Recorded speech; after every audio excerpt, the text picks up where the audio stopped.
Orbital motion. The ISS is in low Earth orbit. It is only 350 kilometers from the surface of the Earth. It is actually much closer to the surface than the Earth than shown. All right, we kind of got a little picture of it here. It's really right around there. For perspective, the Earth's radius is about 6,400 kilometers. The GPS satellites are about 20,000 kilometers from the surface of the Earth in a medium Earth orbit. Of course, the ISS and the GSS are not drawn to scale. The Earth's gravitational field at the height of the GPS satellites is approximately 1/9 of the field on the Earth's surface. The gravitational field acting on the occupants of the space station and on the space station itself is not very different than the field acting on people and objects on Earth's surface, as we calculated earlier. Why doesn't the space station fall to the Earth? Why do the astronauts appear weightless? The gravitational field is pointed towards the center of the Earth, so that's where the force is also, and represents the acceleration that a mass would experience at that location, regardless of its mass. In this case, any object, if you just put an object here, it will simply fall to the Earth. How can that be avoided? As was covered in the Uniform Circular Motion unit, if an object has a tangential velocity perpendicular to its acceleration, it will go in a circle.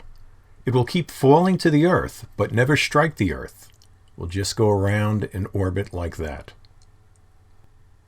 The acceleration due to the gravitational force does not tell you the direction of the motion of the object, in this case the ISS.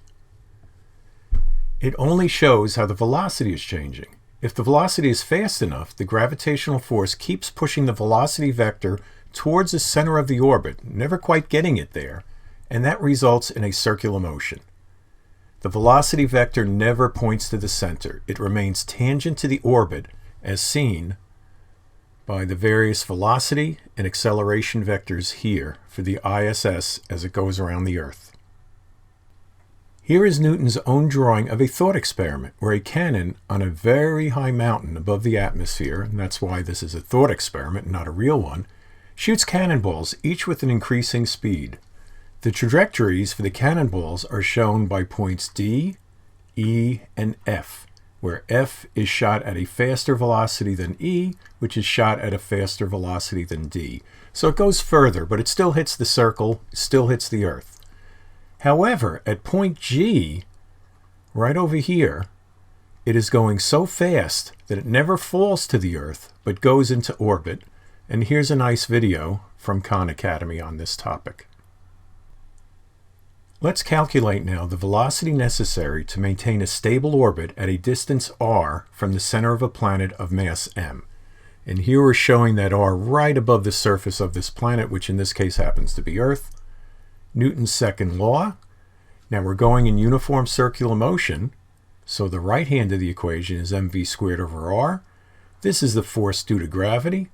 Do a little algebra, and we get the required velocity to orbit this object, this planet, this Earth, is the square root of g, mass of the planet, divided by r, the distance of the orbit from the center of the planet. Express the velocity of an object to remain in a circular orbit as a factor of the gravitational acceleration g at a distance r from the center of the planet. Well, here's our velocity from the previous slide, and we're going to multiply both top and bottom, numerator and denominator, by r, so we get an r here and an r squared. And what is gm over r squared? Well, that's just lowercase g, the gravitational acceleration. You can then find the period. Velocity is 2 pi r for a circle, circular motion, that's the circumference, divided by the period of the motion. We solve that for t, and then we just substitute in the velocity we just found, and we now have the period of this object. From the orbital speed equation, estimate the value of the speed at the surface of the planet. The average radius of the Earth is over here, and here's the surface gravity. Well, here's our equation, r square root of rg, or gr, same thing. Here's the radius of the Earth right at the surface, times our value for g at the surface, and an object that would be orbiting the Earth right at the surface. Of course, this doesn't work either because there's buildings and mountains. would be 8 kilometers per second,